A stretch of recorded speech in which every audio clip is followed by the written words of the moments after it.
저는 개인적으로는 아까 얘기 듣다 제일 재밌었던 건 표면적으로 보면 아웅산 수치하고 예. 그 김대중 대통령이 좀 비슷하다라는 생각을 했으나 예. 얘기를 자세히 듣다 보니까 전혀 다르다. 네. 좀 이렇게 국가 지도자의 정체성도 좀 달랐던 것 같아요. 그러니까 뭐 같은 경험을 당하고 하는 것들은 비슷하지만 김대중 대통령 본인은 어찌됐건 과거에 스스로 정치인으로서 커왔고 또 이제 소위 제3공화국 때 유능한 야당 의원이었고 네. 정책적으로도 뛰어난 방향성을 많이 제시했던 분이고 같은 경험을 당하던 것도 유능한 정치인으로서의 어떤 그 인망을 쌓은 상태에서 버텨낸 거고 해외로 망명을 갔었어도 그냥 망명 가 있던 게 아니잖아요. 거기서 뭐 해외 한인들과 그렇죠. 규합을 하거나 외부에서 어떤 그런 그 민주화의 운동을 이끌었다라든지 또 결정적으로 또 사실 목숨 걸고 다시 또 80년대 보면 들어와서 내부에 있었던 김영삼과 또 함께 이렇게 연대 투쟁을 한다라든지 이런 부분에서 우리나라의 어떤 김대중 대통령으로 상징되는 야당 지도자 혹은 민주주의를 제도권으로 견인했던 지도자들은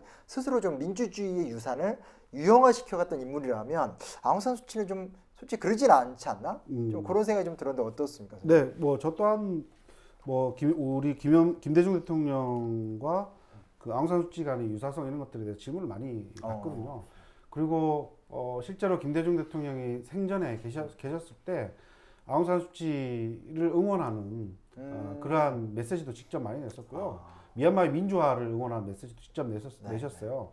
그리고 제가 연도는 정확히 기억 안 나는데 아마 2009년도, 2007년 아니면 2009년도쯤에 미얀마를 들어가기 위해서 그러니까 아웅산 수치를 만난다라는 그러니까 노벨 평화상을 받은 사람들끼리 해서 미얀마를 들어가서 아웅산 수치를 만나겠다라고 해서 서울에 있는 한남동에 미얀마 대사관에 비자를 신청한 그런 퍼포먼스도 사실 있긴 있었어요. 그러니까 아웅산 수치와 김대중 대통령 간의 개인적인 교류가 있었던 것은 확실은 해요.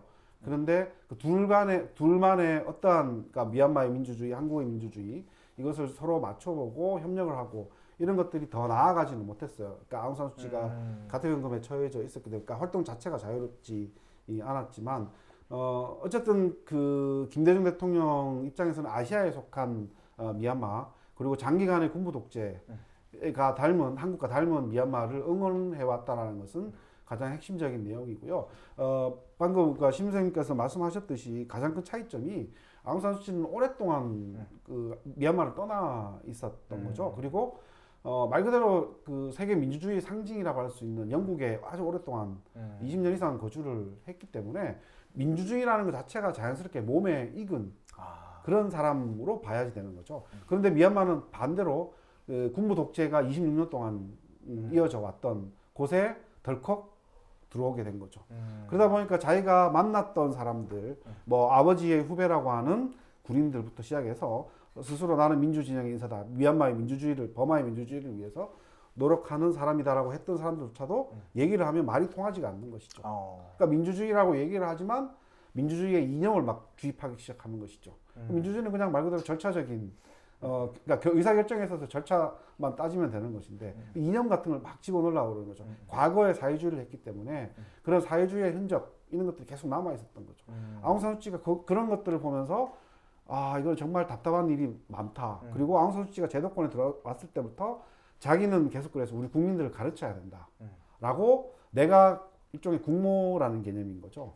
국모로서 국민들을 가르쳐야 된다라는 사명과 의무감 이런 것들을 많이 가지고 있었는데 아웅산 수치를 보조할 수 있는 유능한 인물이 있었다면 분명히 그 미얀마의 민주화는 조금 더 앞당겨졌을 거예요.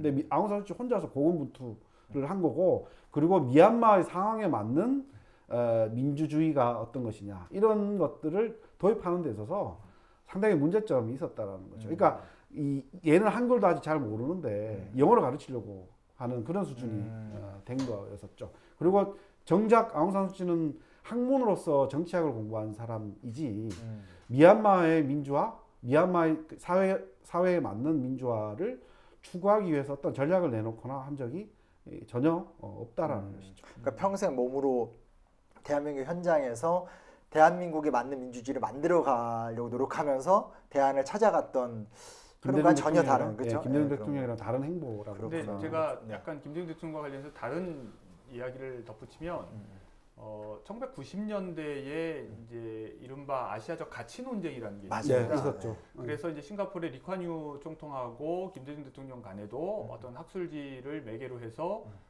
아시아적 민주주의라는 것이 있는가 아닌가 이런 논쟁이 있었는데요. 분명하게 김대중 대통령은 민주주의에 국적이 있다고 보지 않았습니다. 그러니까 한국적 민주주의, 물론 그것은 이제 라이벌 박정희에 대한 강력한 의식일 수도 있는데 한국적 민주주의라는 개념을 허용하지 않고 민주주의는 어디에서나 보편적인 것이다. 보편성. 그런 의미에서 어디까지나 보편적 가치에 항상 호소했고 한국 국민들이 행여 조금 그것을 아직 받아들이지 못하는 것처럼 보이는 때에도 반걸음 앞서가려고 했지 우리에게는 우리에게 맞는 한국식 민주주의가 따로 있어라는 식의 타협을 하지는 않으셨거든요. 그런데 아시아나 제3세계에서 많은 후발 민주주의 국가들에서 나타나는 독특한 특징이 우리나라도 마찬가지지만 박정희 대통령도 한국식 민주주의를 주장했습니다. 그렇죠. 그리고 버마에서도 마찬가지로 버마식 민주주의라는 개념들을 사용하고 자꾸 이제 우리식이라는 이름으로 셀프 익스큐즈, 자기 변명을 하는 문화들이 곳곳에서 생겨나기 시작하는 순간 이제 발전은 없어지는 것이 아닌가. 그런 의미에서 저는 우리나라에서 김대중 대통령이 취했던 그 입장이 굉장히 다행스럽게도 국민을 믿었고 그리고 보편적 민주주의의 타당성 그것을 확신을 가지고 꾸준히 실천한 것이 이 빛을 발하는 것이 아닌가 이런 생각이 들고 오히려 반대로 미얀마에서는 좀 그 자기 확신이 좀 부족하지 않았나. 그래서 쉽게 버마식이라는 이름으로 국민들도 좀 너무 너그러워지고 또는 수치 여사도 스스로 그렇게 크게 목표를 높이 잡히지 않고 그냥 맞춰버린 것은 아닌가 이런 생각이 듭니다. 이런 거 어떤가요? 그러니까 뭐 예를 들면 김영삼 대통령 같은 경우도 사실 이제 한화의 숙청이 워낙 유명한 사건이잖아요. 그래서 뭐 한때는 굉장히 또 비판받던 지도자이기도 하지만 또 최근에 와서 이제 세월 지난 다음에 이건 잘했어 할 때 꼭 나오는 게 그 군부 쿠데타의 가능성을 영원히 없애버렸다. 뭐 이런 얘기를 지금도 많이 회자를 하게 되는데 좀 저돌적으로 집권한 다음에 뭐 군부 세력의 발호를 막는다라든지 또 이런 것들이 우리나라의 어떤 정치 지도자의 특징 이런 걸로 봐도 괜찮을까요, 선생님? 뭐 정치 지도자들 일반의 특징보다는 김영삼 대통령 본인의 아주 독특한 캐릭터라고 생각을 합니다. 그러니까 사실 정치 리더십에서 제일 중요하게 평가받는 것 중에 하나도 이제 그런 영리함이지 않습니까? 이제 마키아벨리가 항상 강조하는 네네. 통치자의 나쁘게 얘기하면 교활함이지만 이것이 이제 긍정적인 면에서는 영리한 거죠. 그래서 항상 상황에 맞게 판단하고 사력 있게 그러나 결정해야 될 때는 과단성 있게 신속하게 판단하는 그런 면에서 굉장히 정치적 감각이 뛰어난 분이었던 건 사실이죠. 그래서 이제 때로는 이제 모르겠습니다. 3당 합당을 그런 의미에서 변절이냐 뭐 이렇게 비판하는 분들도 있겠지만 그 덕에 어떻게 보면 문민정부의 출현을 앞당길 수도 있었고 그렇게 해서 말씀하신 것처럼 이제 그렇게 경계를 누그러뜨린 상태에서 하나의 숙청이라든지 금융실명제의 단행이라든지 이런 전격적 조치들을 많이 해낸 것은 분명히 사실이죠. 그러니까 어찌됐건 좀 그런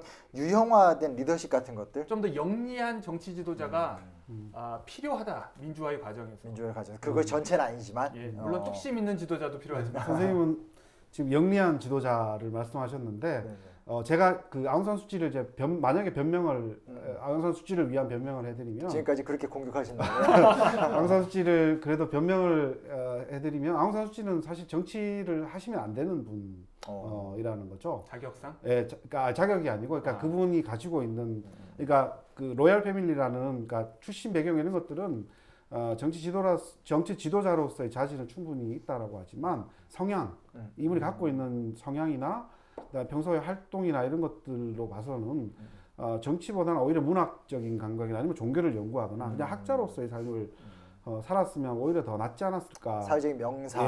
그런 아니면 국가의 어르신으로서 역할을 하면 되지 않을까라는 것이죠. 그러니까 실제로 이 제도권에 들어오고 난 다음에 보여줬던 정치적 행보가 우리 이제 정치적 폴리티컬 스킬이라고 얘기를 하잖아요. 정치적 기술에 있어서 우리나라의 과거에 뭐 김대중이나 BJ나 YS의 우리가 뭐 정치 구단, 정치 10단이라고 얘기를 하잖아요. 잔뼈가 굵은 그런 사람들까지의 반 정도도 못 따라가게 되는 거죠.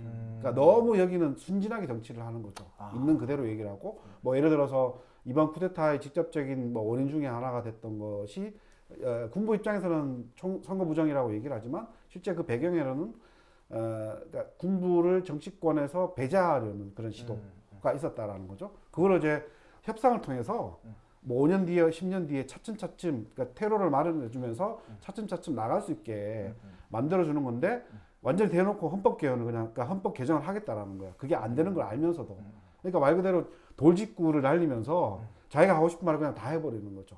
이런 것들은 우리나라의 역사 속에서 되게 훌륭한 정치인이라고 얘기하는 아니면 약간 뭐 교활하다고 해야 되나요? 뭐 그러한 그러니까 정치인들이 보여주는 약간 양면성 있잖아요. 그렇죠, 그렇죠. 그러한 것들을 보여주지 못했고 되게 순진한 형태로 보여줬다라는 측면에 있어서는 그러니까 정말 그러니까 영민하다고 그래야 되나? 영민한 정치인은 분명히 아니다라는 점이 개인적으로는 좀 네. 변명해주고 싶은 네. 내용입니다. 그러니까 뭐 저희가 뭐 우리보다 미얀마 못하다 이런 얘기를 하고 싶은 건 전혀 아니고 그런 건 아니죠. 다만 이제 과정상 우리랑 비교했었을 때 이런 특질의 차이가 있는 거고 또 이런 것들 한국의 유산 같은 것들이 또 참조가 되면 또 좋겠다는 그렇죠. 그런 부분에서 저희가 얘기를 나누고 있는 거고요.